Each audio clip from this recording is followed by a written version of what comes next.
Pero kung makalusot o galing, tawago ni nga balaod mga kasama, nga Drug-Free Government Act, no? Kung mahimong balaod kay iduso pa man ni amot lang kung mubuto sila ani nga mauyon sila, no? Unya mga kasama na apoy himuon nga voluntary random drug testing sa mga modaganay. Ayan, no? Sa eleksyon, sulod sa 90 ka adlaw kasama before ang eleksyon. Straight to the point. Unsay pamaagi, ilawom sa maong balaod nun, hair follicle drug test daw para sa una nga screening. Unya for the confirmatory testing, urine drug test kasama.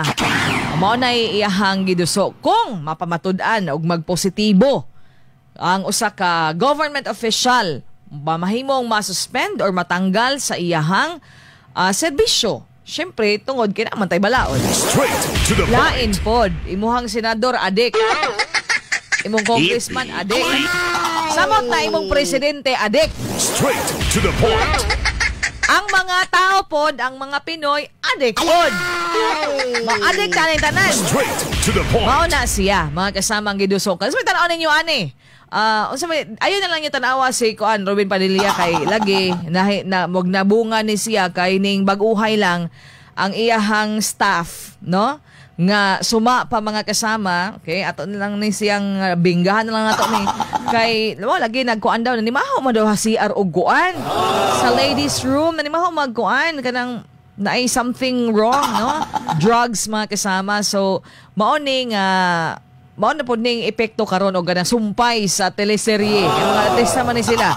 Gani mga kasama si Senador or Senate Minority Leader Tito Soto III, iyahang formal nga gihangyo ang atong Senate President Francis Cheese Escudero nga magpatuman kuno og mandatory drug test diha naman sa Senado. Straight to the point. Human lagi atong insidente nga na-staff ni Senador Robin Padilla mga kasama. So mandatory random drug test daw kinahanglan daw nga ipatuman dayon diha sa Senado mga kasama. Kay katudong siya pa daw ang Senate President. Ay hangi ko para iyang kaugalingon kay Cheese Escudero ha.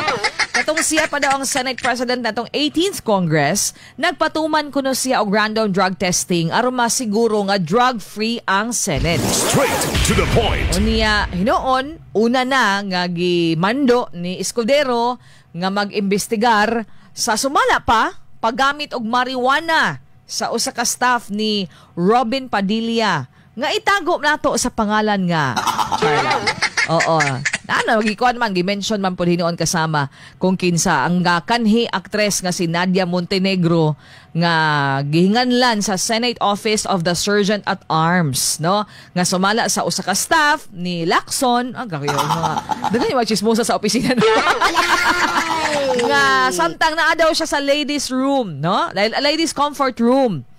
Murag nanimaho daw kunog marijuana didto sa maong lugar. Straight to the point. Nya kini nga akusasyon syempre gi-deny mga kasama ni Montenegro unya hinoon aminado siya nga na siya vape sa iyang bag. Straight Pero to the wala point. niya giangkon nga naa siya gyud nagagamit og marijuana.